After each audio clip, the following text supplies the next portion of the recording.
जेव्हा पाहिजे तेव्हाच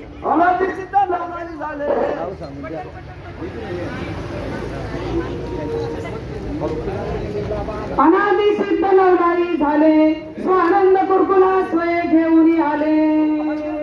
सौभाग्याचे कुंकू कंपाळी लाविले आणि भावना बोराती हाती धरिले